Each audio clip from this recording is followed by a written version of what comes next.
With this level of skill, he's a genius already.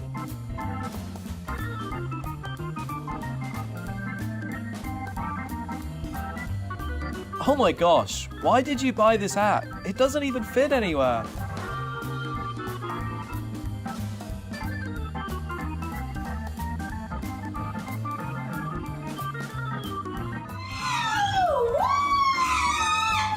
That guy is definitely enjoying his at-home roller coaster ride. La montaña rusa.